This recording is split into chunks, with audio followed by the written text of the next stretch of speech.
Hi, and welcome back to the Mom and Mind podcast. This is another episode of Behind the Sessions. What I'm going to talk about today is something that a lot of people struggle with, which is how to maintain intimacy, how to maintain connection while trying to conceive, especially when trying to conceive is taking a long time or a relatively long time, even. As anybody might know who's been through the process of trying to conceive when you are trying to become pregnant. Right now, I'm not specifically going to be talking about how the IVF process impacts intimacy. I'm talking mostly about how intercourse and timed sex and scheduled sex and things like that can impact your own mental health and your own feelings of connection to your partner. And trying to conceive can have a pretty profound impact on intimacy and a couple's sexual relationship. Something that might have felt spontaneous or passionate or free flow, or even if you did have like an agreed upon sex schedule, it can start to feel like only a scheduled task or something that's just, okay, it's time, it's transactional. It's that time of the month, or I'm in this ovulation window, we got to go now. And that does have an impact on the connection that people are having in partnership and can impact the relationship in many different ways. So, first off, sex can start to feel like a chore, especially when sex is scheduled around ovulation. You are, like I said, losing that spontaneity. It can start to feel like an obligation, and things happen. It's already tough enough to have two people in a relationship who both have the same sex drive, same desire, same timing, same all of the sames. That can already be difficult to line up because not every couple has the same wants or needs or drive. So it could have already been a challenge. But then when you add on trying to conceive, and putting that pressure on intimacy, it can start to feel more mechanical rather than passionate, more of just a task to complete rather than this some way that you're being connected to each other, maintaining connection in your relationship. As I said before, in just normal relationships, sometimes one partner can be more in the mood than the other, and so on and so forth. But when uh, you're getting to the point where it's just a chore and a task to have sex, you can feel like you're just doing your job or doing your duty rather than actually connecting, which does something. It does something to people to feel like they're not connected to their partner in the way that they would like to be or even had been before, or even kind of mess with this like romantic idea of whatever it was, however it was you thought that you would be conceiving your child, or how close and connected your relationship would be when you conceived your child, or whatever those other ideas are or were. When it becomes a chore and it becomes a task, you can potentially also be like mourning the idea of how you thought it was going to go. There's so many things that can come up emotionally within the time that you're trying to conceive. It can bring up really intense emotions. You could feel hope, you can feel disappointment, you can feel frustration, you can feel grief, as I said before, that like loss of how you thought things were going to go. But of course, there's the monthly ups and downs of trying to have sex in this relatively short window period of time, hoping, waiting, pregnancy tests, and then disappointment, of course, if the sex didn't result in pregnancy. And the longer that goes on, the more kind of confusing it gets and questions that you might have about yourself or your partner, your body. Why isn't this happening? Why isn't this working? I see other people getting pregnant right away. And then it can start to really snowball and you start to question all kinds of things. And because there's for the most part, this idea is like you have sex and you get pregnant. That's not actually how quickly it happens. Yes, for some percentage of people, conception can happen quickly, and it does. But for a lot of people, you could be trying for months. And so going through this up and down emotional roller coaster is exhausting. It's exhausting for you personally, it's exhausting for the relationship. And again, when it goes on for a long time, it can create emotional distance between partners, especially if you might be starting off the process with both of you being hopeful, both of you being excited, but maybe both of you being on the same page. And potentially as it goes along, your feelings about the process might differ from those of your partners. That, like, maybe you could still be optimistic and your partner not be as optimistic, or like cautious or detached, or you're feeling cautious or detached and your partner's excited. And when you're not in the same emotional wavelength, it can potentially create tension. Like, why isn't he feeling this way? Why isn't she feeling this way? And certainly, if there is little communication about this emotional process, then there's even more potential for distance. And there's something to be said about the stress, the sadness after an unsuccessful cycle, after trying to become pregnant and it not happening again. It can feel hard to want to be physically available for intimacy, to want to connect, because you can start to lose hope. You can start to feel like, oh my gosh, I don't want to go through this whole process again of hoping and waiting and being disappointed and the not being able to know, like, when is this finally going to happen? That things are, after multiple tries, there's no way to say, yep, this time it's definitely going to happen. You have to like get up all the energy and all of your hope potentially again, or even if you don't feel hope necessarily, you could be just going through the motions because you're trying to get to the end goal. You're trying to become pregnant. You're trying to have that baby. So, with all of that pressure, sometimes it can impact the partner, with the male partner, with performing on demand or pressure to have sex, leading to stress or leading to anxiety, worrying that it's not going to happen again, or that they have to somehow get themselves in the frame of mind to have sex if that's not where they're at. This type of disconnect, this type of like pressure to have sex when you're not in the mood. And again, I'm talking about a relationship that is connected and relatively healthy, not including like super unhealthy dynamics in this discussion. But anyhow, the process can lead to disconnect. It can lead to even resentment of, not that specifically it's anybody's fault, but like resentment about the process. It, depending on your relationship, there could be resentment in the relationship. And if that's there, obviously, definitely something to get support and help around. These types of relationship complications can arise because you have pressure now, you have anxiety in the mix, you might feel disconnected.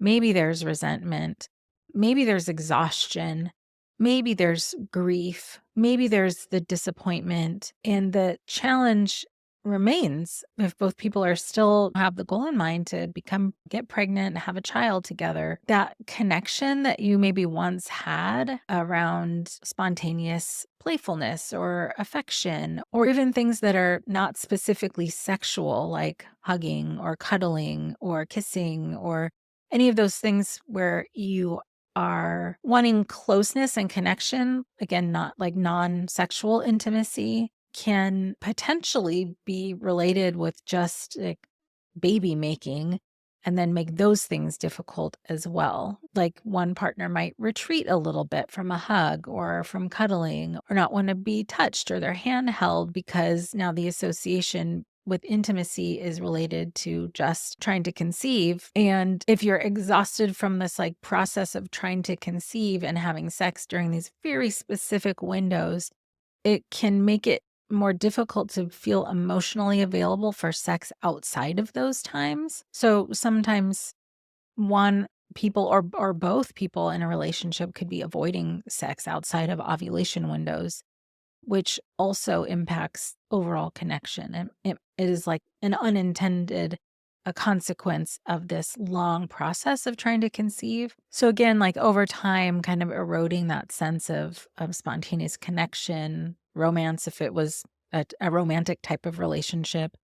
But definitely you're outside now of the zone of how you imagined this would go, and definitely outside of the zone of how you wanted things to go. There is also potential for kind of the mental load to be primarily on the person who's trying to become pregnant. If they're like tracking their cycle and finding out what those windows are and trying to arrange those times for intimacy, for sex to happen, and being primarily responsible for that, it's a lot of work. And it can feel hard being the only one carrying that load, understanding the logistics of trying to conceive, carrying the emotional load too of being the person who's taking the pregnancy test and having the disappointment. And unless, of course, this is happening as a couple and you guys are doing this together, it has the potential to feel like very lonely, even though two people are trying to conceive and have a baby. And there's another aspect to this that could potentially be its whole own episode, which is if one person or a partner in the couple has a medical issue that is impacting or affecting fertility.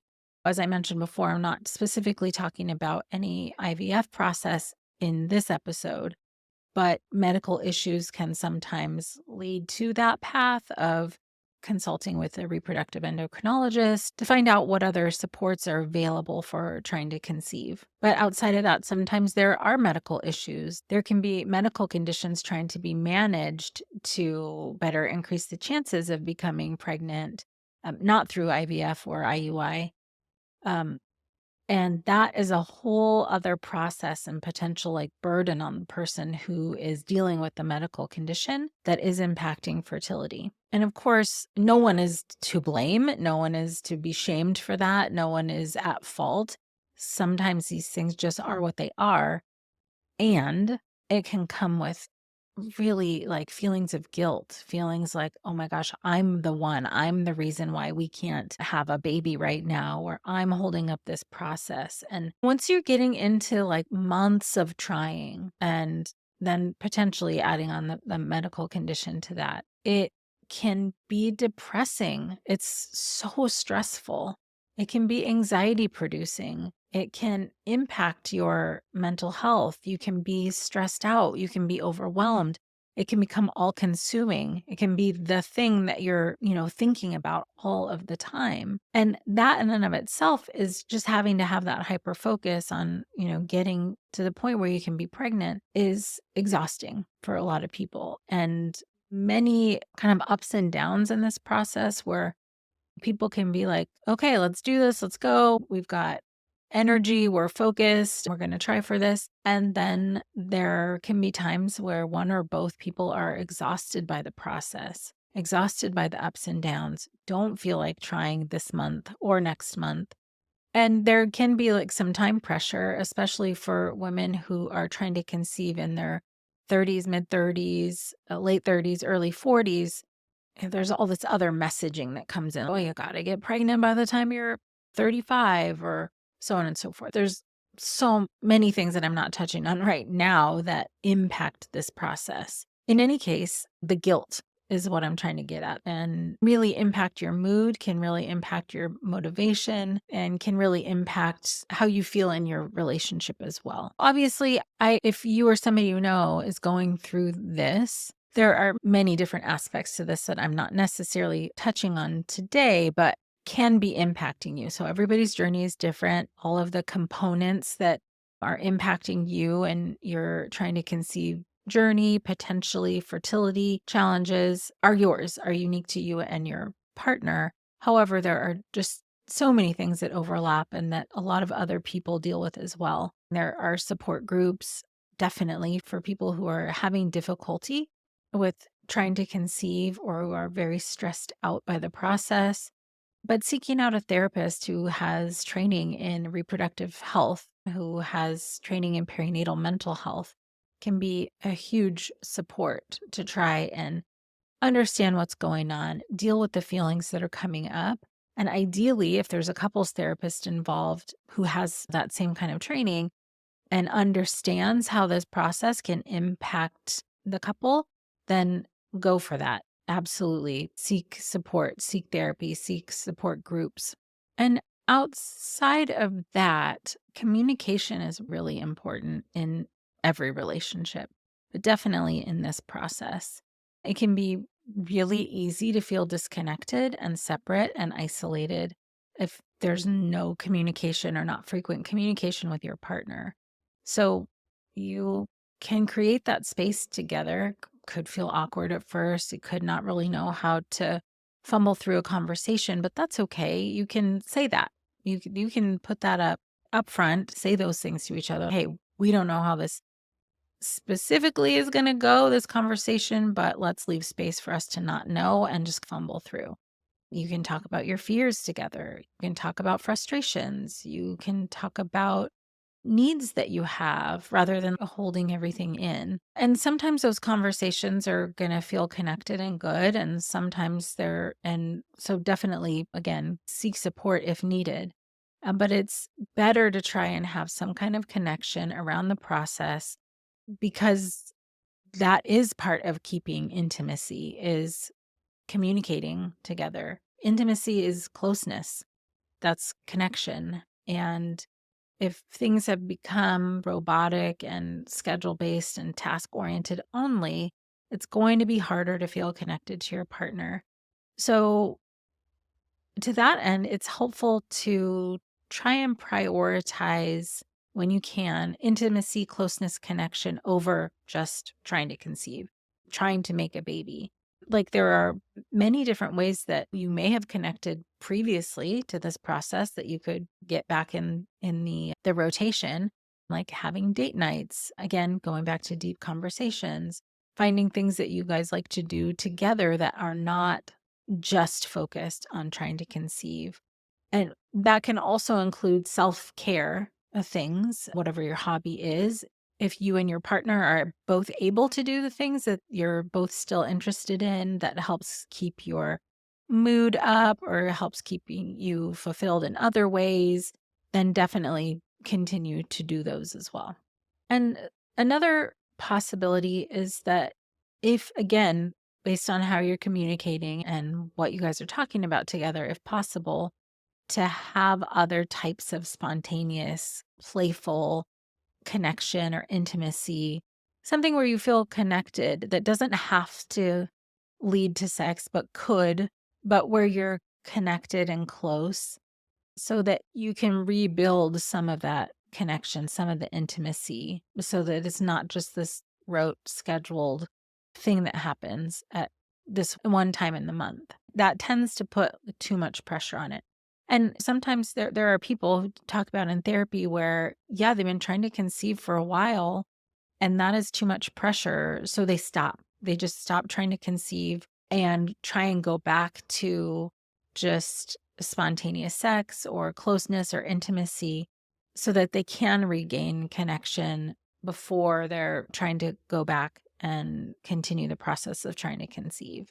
And for people who have been trying to conceive for a long time, the general idea, general rule of thumb is that an OB will say, try for a year. And if you haven't been able to conceive up until that point, then it's like a referral out or a suggestion that you look into other methods like IUI or IVF is seek a reproductive endocrinologist. So you could potentially be in this process for months, depending on how it is that you and your partner are moving forward and IVF or IUI is not an option. You could be in this process for some time. Taking a step back to try and get a read on how your relationship is doing, ways that you can maintain connection and closeness, ways that you can take pressure off of sex if that's part of what's happening, so that you can try and maintain your closeness and connection. If you and your partner are already prior to trying to conceive, having challenges around connection and sex and your intimate life together, and also are trying to conceive and have a child, there could be underlying things already going on before you even get to this point of trying to conceive that could be impacting your connection. So I definitely think if there are underlying challenges in the relationship, especially ones that, like, if you've tried to work out on your own, you've tried to talk through and it's just not going anywhere, I highly recommend seeking couples therapy, seeking individual therapy, like each of you individually. Because if there's already challenges and then you have the pressure of trying to conceive on top of that, which could potentially magnify issues or challenges that are already there. And let's say you do conceive and then pregnancy happens and baby happens, those relationship challenges or difficulties aren't attended to, and they just continue through the whole process. And yeah, I'm going to say it again, go get help, go get support, go to therapy. It is absolutely worth it if you can find a therapist that takes your insurance, or if that's something that you can afford out of pocket, or even if through your EAP you get a certain number of sessions covered, then find those resources and get the help that you need so that you can have as much of a connected relationship as possible, because things change again after a baby comes, and having a solid relationship as much as possible prior to that really does help the whole process. Thanks for joining me again on another Behind the Sessions. If this is something that you are dealing with or you and your partner are dealing with, episode could be a good thing for your partner to listen to give you a place to start a discussion, or at least say, hey, these are things that I've been feeling. These are things I've been experiencing. I want to share this with you. Are you feeling them too? And it could be a good place for a discussion to start. If you haven't yet subscribed or followed this podcast on your favorite listening platform, please go do that so that you get every episode downloaded directly to you as soon as it comes out. These Behind the Session episodes are every other Thursday, and regular Mom and Mine episodes are every Monday. I thank you so much for joining me. Until next time.